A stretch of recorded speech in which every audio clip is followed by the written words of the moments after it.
Think of one piece of advice you've read, something you agreed with completely, and then did absolutely nothing about. You have one. Everyone does. Maybe it was, spend more time with the people who matter. Maybe it was, stop working yourself into the ground.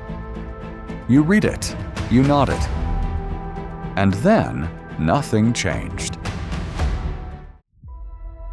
That's not a personal failure. So common, so predictable.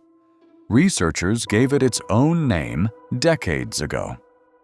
But to actually understand why it happens, we need to start somewhere completely unexpected. Not with a study, with a nurse. And something she noticed years before any of this had a name. Her name was Bronnie Ware, and for 8 years she worked as a palliative care nurse, meaning her patients weren't recovering. They were dying, usually within weeks, sometimes days. And in that specific kind of honesty that only seems to arrive once nothing is left to protect, she started noticing something strange. The same handful of regrets coming from completely different people again and again. The single most common one, by a wide margin, was this: I wish I'd had the courage to live a life true to myself, not the life others expected of me. She wrote it down.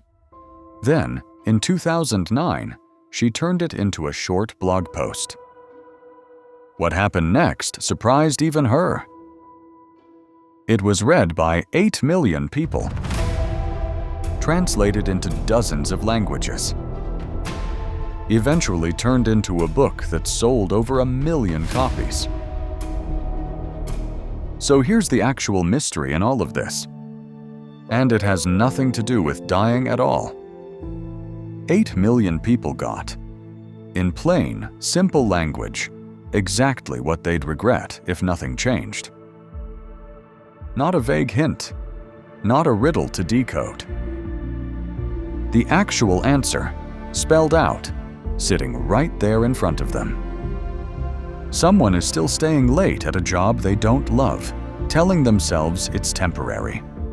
Someone is still swallowing exactly what they wanted to say, because it felt easier not to. And somewhere else, someone hasn't called an old friend in over a year, not because anything happened between them, just because the year kept slipping by. So, be honest with yourself for a second. Has the world noticeably changed? Has yours? People read the list, and some of them actually try. They make the call they'd been avoiding, or start the conversation they'd been swallowing. For a while, it feels like it's working. But even knowing something doesn't guarantee anyone acts on it. Not because they didn't care enough. Because trying and actually changing turned out to be two very different things. There's an old story about a frog and a pot of heating water that gets told about exactly this gap. A frog sits inside the water, and the heat is turned up slowly. So slowly, the frog just keeps adjusting itself to it, again and again, never quite noticing how hot it's actually gotten. The story goes that the frog stays right where it is, never jumping, never leaving, until it's too late. It's a strange coincidence, but that story has been used as a warning about human nature for over 100 years. But you'll be surprised to know the frog part of the story isn't actually true. Test it for real, and a healthy frog jumps out the moment the water turns uncomfortable. Every time. So if it isn't about failing to notice, what's actually happening? Think about a person's own version of that slowly heating water. A job that keeps getting a little worse, day by day. A relationship that quietly stopped feeling right. so gradually that neither person could point to the exact moment it happened. Unlike a person, a frog has nothing tying it to that pot. It has no reason to stay. No family watching. No job to protect. No reputation to keep.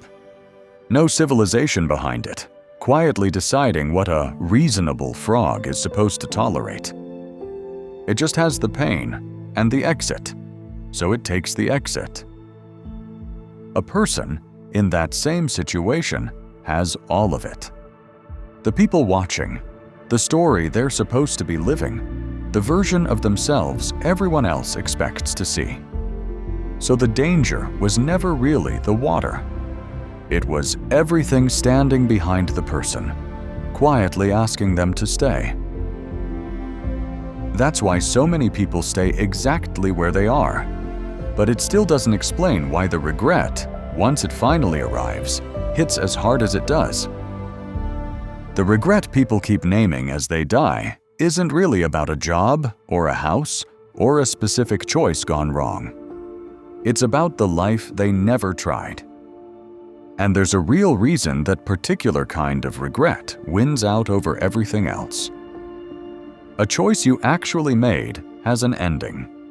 You know what happened, good or bad, and eventually you can make peace with it. But a choice you never made has no ending at all.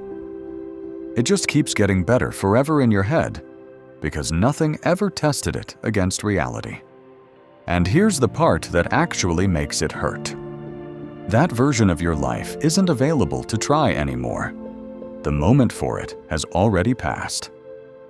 If it could still be lived, it wouldn't be a regret at all. It would just be a plan. So the sharpest regrets aren't really proof that the other life would have been happier. They're proof of the one thing nobody can undo: time that's already gone. And that might be the real reason a list like this can be read by millions of people and still not be enough on its own. Knowing the shape of a regret doesn't put the time back. It only shows you exactly how much of it is already spent. Bronnie Ware's patience couldn't fix any of it. Whatever was untried stayed untried. That's just how time works. But you're not in that room yet. So here's the only message worth actually taking from all of this. The next time you're standing at a real decision, a job, a relationship, a life you're about to build, slow down before you let anyone else answer it for you. To see the world differently is to change it forever. This is just the beginning.